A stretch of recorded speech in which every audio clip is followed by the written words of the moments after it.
Hello everybody. Yes, my voice is somewhat recovered but not ideal yet. Anyway, it's time that I made that video that I've been promising that I'm going to make. Someone reached out to me, and sorry I haven't got the comment in front of me, so I can't remember who it was, but a woman reached out to me and said, can you make a video about studying while you're working? So now if you go back and visit one of my earlier shorter videos, I actually talk about how busy my life actually is.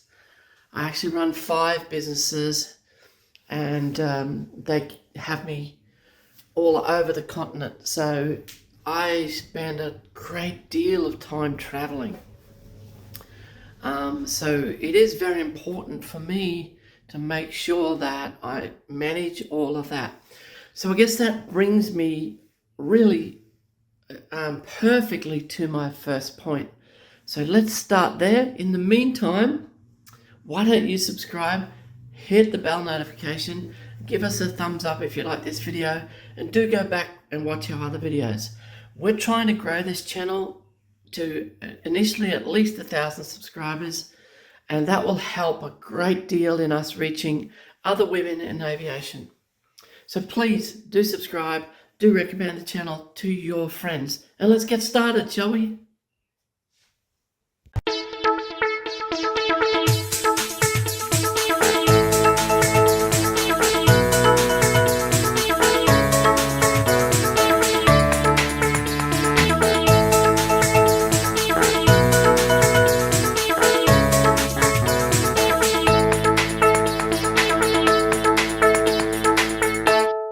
So sometimes it's the obvious things that need to be said. Now, excuse my old house. I rent an old farmhouse, and it's rather, shall we say, quaint. But what I want to show you is something that I guess is the obvious thing, but something that probably needs stating anyway. If you want to study and work, you'll have to be organized. And as they say, if you don't have a plan, then you plan to fail. Or if you fail to have a plan, you plan to fail. So for me, with all of my travel, it's incredibly important that I do have a plan. And here is my yearly planner on the wall. And it has every place and every place that I'm going to and everything that I have to do. And that's just the 1 year. I then got a paper version for the subsequent year. So I'm always planned about 2 years ahead. Now that plan doesn't stay hard fixed, particularly not the 2-year plan out, but elements of it do. And it's really important that I know where I'm going to be and when I'm going to be there, because if I have to take my study materials with me, then, I need to know that, because if I'm away for a day, all right, I might not worry. But if I'm away for a week, I can't miss a week of study. I'll go backwards. So that's the first piece. Make sure you plan. You've got to have a plan. This is a bigger picture plan, but then we're going to talk about an actual study plan. So here is a weekly study planner. This one is blank because right at this moment, I'm not studying. But if you are studying right now, then you're going to need that sort of a plan to plan out your week. And so you'll see this particular planner, which is a hard copy, but you can get online versions as well, has each of the days. It has work due and readings. It has a schedule and places to write in what you're going to be doing according to that schedule. It includes the weekend. It has any assignments. So this is obviously for university and similar. Has a study checklist, and it has a reading list. Now you can use something like that, design it yourself, whatever, do it in Excel, doesn't really matter. I actually use a paper one and a digital one. So that way you can plan what you're going to do every single day for a week, and if you turn over the page, you can plan the next week. And what I like to do is I sit down, whether I was at university or whether I was studying for my pilot's license, at the beginning of the period of study that I was about to begin. Let's say I decide that next week I'm going to do my commercial pilot's license, then I will sit down and I will work out every single piece of assessment and every task that I have to do in order to get from now to having a commercial pilot's license. And I'll break that down into those individual steps and try and get an idea of how much time it will take to complete each of those steps, and then try and put them into a bigger picture goal. So for instance, by the end of month 1, I would like to have completed these components. And then I'll break that further down into a weekly and then a daily plan. Without this kind of planning, you simply won't commit. I certainly won't. If you leave it to me without a plan, I'll sit around and do other things forever and a day, and there'll always be something that's urgent. If you want to get it done, you have to commit to it. So that really also brings us right back to the beginning. If this is something you truly want to do, then you truly have to do it. So find the motivation.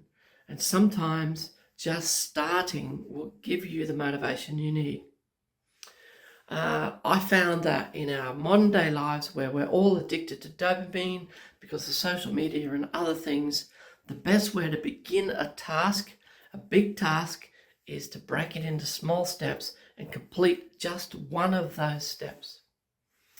So I'm going to talk more about that, but I'm going to show you a tool that you can use to do that. Okay, so here I am in my kitchen. As I said, it's a very old farmhouse, so the kitchen's like 1970s or something.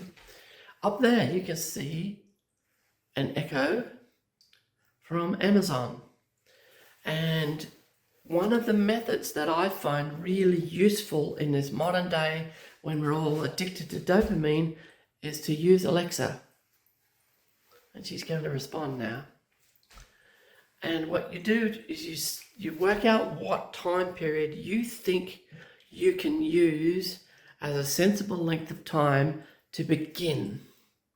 Now, for many people, particularly those who are dealing with trauma, as I had in my past life, or those who are dealing with, ADHD or other kind of attention deficit situations that are typical in today's modern society, you might start at 10 minutes. I found 25 works well for me. So I'll do a 25-minute stint of work or study, after which I will then reward myself with 10 minutes of doing something that I want to do other than study. So I'll do this. Alexa, set timer 25 minutes. 25 minutes, starting now. And then I'll use that time to go and study. And then when that time is up, I'll go, great, I can reward myself now with 10 minutes of something else. Sit down, watch a YouTube, whatever it is. So of course then you can use Alexa to time that 10 minutes as well. Or Siri, whatever it is that you use. So now, we also need a place to study. Now I have a fairly large house for one person. It's a 3-bedroom farmhouse that has lots of areas that are closed in old verandas. So areas that could be used as an office. In fact, one of them has a lot of my amateur radio equipment in it. The other one has my drone business in it. One of them is essentially my office. Now the office has a small desk, typical of the desks that you buy these days from, Temu or somewhere.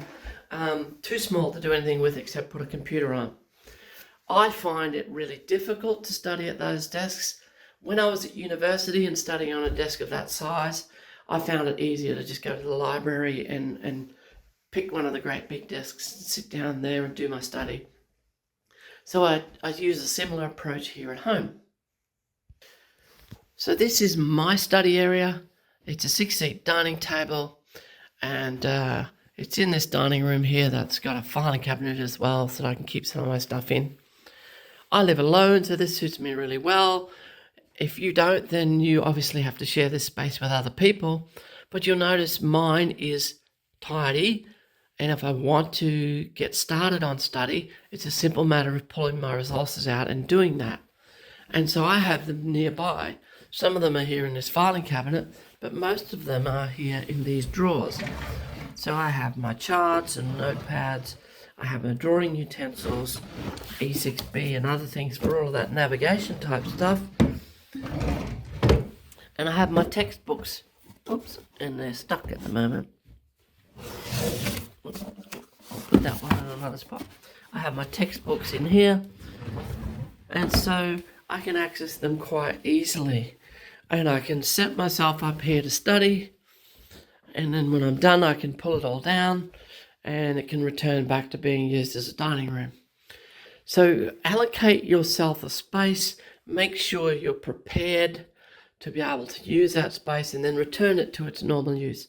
Now, if you've got the luxury of a place where you can have exclusive use, then great, that's fabulous. But for me, I find I need a big area to lay things out. I'm a very tactile learner. I cannot learn off screens. I need books, I need paper, I need to write. I found it impossible to learn subject matter off screens at university, so my printing bill was always much bigger than the other students because I would print stuff out all the time. Anyway, that's how it works for me. So let's see if we can recap. First of all, you've got to commit. This is what I want to do, so I'm going to make it happen. Then you have to plan. Do a big picture, long-term plan. What am I going to do this year? What other commitments do I have this year? Put them into a year planner. Break that down into monthly, break that down into weekly, break that down into daily. Have yourself a study planner like the one I showed you that you can write things on for weekly, and set yourself a weekly goal, set yourself a monthly goal, set yourself a daily goal, and work out what that's going to be. And for me, I like to start with the big picture first. Okay, so let's come back to these textbooks for a second. So here's a typical study guide that we would use here in Australia. This is the Bob Tate one for Recreational Private Pilot License, RPL PPL Study Guide Volume 1. And you'll find that it's broken up into chapters. And so what you can do is you can allocate yourself a chapter or a number of chapters to have read and answered the questions by a certain time period. Now, the more you do this, the more you'll understand how long it takes you to do things. But my recommendation is you simply start and you say to yourself, by the end of tomorrow, I will have finished chapter 1 and answered all the questions. And for me, what I do is I go through the guide first and I just read big picture. I kind of almost speed read. What is this chapter about? What are the main points they're trying to teach me? Excuse me. What are the main points they're trying to get across to me? Have a quick look through the questions so I can understand what sort of things they're going to ask me before I get into the detail. Then I get my notepad out and I start to write down the things that I need to know. All right? And I try to do as much of that as I can. Then I step away from it for a while, and you can use your timer to do that, and then come back and say, right, now I will review what I wrote in my notebook and go through the study guide one more time, big picture look, compare it against my notes, then come back to the questions, sit down and answer the questions. Walk away again, so again you can use your timer for that, take a bit of time out, come back again and say, right, let me have a look how I did in those questions. Okay, I got 3 wrong. Let's go back and have a look at those sections. And you can break that down using Alexa or Siri or whatever to say, give me 25 minutes to study this bit. And then reward yourself with whatever activity you think is appropriate for 10 minutes or 5 minutes or whatever the number is for you. And the more you do that, the more you'll get used to this notion of focusing for that period of time, a skill that many of us have lost in this modern social media world. So now I hope that's all been really useful to you. Don't forget, you can comment down below. Please do ask me more questions about whether it's about study or anything that's been raised in this video or anything else. Let's get some interaction happening. Tell me what you'd like to see. Ask me questions, whatever you like. All right, I'm Kimberly, and this is Fly Like a Girl, Fearless and Fabulous.